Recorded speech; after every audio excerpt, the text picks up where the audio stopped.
VIP launch, 500-ലധികം പേർക്ക് ഭക്ഷണം കഴിക്കാനുള്ള ഡൈനിങ് ഹാൾ, വിശാലമായ ആംഫി തിയേറ്റർ, 200-ലധികം വണ്ടികൾക്കുള്ള പാർക്കിംഗ് ഏരിയ, 300-ഓളം സീറ്റുകളുള്ള റോയൽ ഗസിബോ, 7 ലക്ഷറി സ്യൂട്ട് റൂംസും.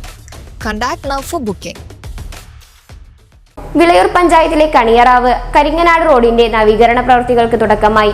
25 ലക്ഷം രൂപ ചെലവഴിച്ചാണ് നവീകരിക്കുന്നത്. മുഹമ്മദ് മുസിൻ MLA പ്രവൃത്തികൾ വിലയിരുത്താനെത്തി. വിളയൂർ പഞ്ചായത്തിലെ കണിയറാവ് ഉദയപുരം കരിങ്കനാട് റോഡിന്റെ നവീകരണ പ്രവൃത്തികൾക്കാണ് തുടക്കമായിരിക്കുന്നത്. കഴിഞ്ഞ സംസ്ഥാന ബജറ്റിൽ അനുവദിച്ച 25 ലക്ഷം രൂപ ചെലവഴിച്ചാണ് റോഡിന്റെ നിർമ്മാണ പ്രവൃത്തികൾ നടക്കുന്നത്. പ്രധാന ഭാഗങ്ങളിൽ കോൺക്രീറ്റ് ഉൾപ്പെടെയുള്ള പ്രവൃത്തികളാണ് നടപ്പാക്കുക. ഇതിന്റെ പ്രവർത്തനങ്ങൾക്കാണ് തുടക്കം കുറിച്ചിരിക്കുന്നത്. നിർമ്മാണ പ്രവൃത്തികൾ മുഹമ്മദ് മുസിൻ MLAയുടെ നേതൃത്വത്തിൽ വിലയിരുത്തി.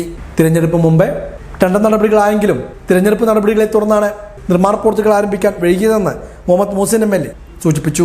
സർക്കാർ ഗ്രാമീണ റോഡുകളുടെ നവീകരണത്തിന് കൂടുതൽ ഫണ്ട് അനുവദിച്ചാൽ മണ്ഡലത്തിലെ തകർന്നു കിടക്കുന്ന പല ഗ്രാമീണ റോഡുകളും ഗതാഗതയോഗ്യമാക്കാൻ കഴിയുമെന്നും മുഹമ്മദ് മുസിൻ സൂചിപ്പിച്ചു.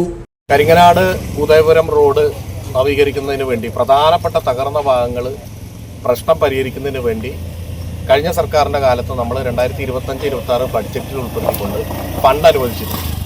അപ്പോൾ ഇവിടുത്തെ ആളുകളുടെ ആവശ്യം പരിഗണിച്ചുകൊണ്ട് ചരാപ്പറമ്പിലേക്ക് പോകുന്ന ഈ പ്രധാനപ്പെട്ട റോഡ് കൂടി അതിൻ്റെ പ്രധാനപ്പെട്ട ഒരു ഭാഗം കൂടി തകർന്ന് കിടക്കുകയാണ് എന്നുള്ളതുകൊണ്ട് അതും കൂടി ഉൾപ്പെടുത്താൻ വേണ്ടി എസ്റ്റിമേറ്റ് റിവൈസ് ചെയ്തു. അതും കൂടെ ഉൾപ്പെടുത്തി ഇതിലെ ഏറ്റവും തകർന്ന ഭാഗങ്ങൾ കോൺക്രീറ്റ് ചെയ്ത് നവീകരിക്കാനാണ് തീരുമാനിച്ചിട്ടുള്ളത്.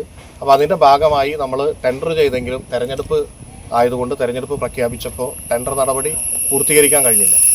പിന്നീട് തെരഞ്ഞെടുപ്പ് കഴിഞ്ഞതിന് ശേഷമാണ് അതിൻ്റെ ബാക്കി നടപടികൾ പൂർത്തീകരിച്ചത്. ഇപ്പോൾ അതിൻ്റെ വർക്ക് ആരംഭിച്ചിരിക്കുകയാണ്. 25 ലക്ഷം രൂപയാണ് അനുവദിച്ചിട്ടുള്ളത്.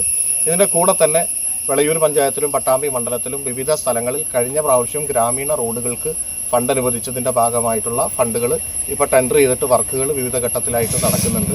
ഇവിടത്തെയും പ്രദേശവാസികളുടെ ഏറ്റവും പ്രധാനപ്പെട്ട തകർന്ന ഭാഗങ്ങളുടെ പരിഹരിക്കപ്പെടും.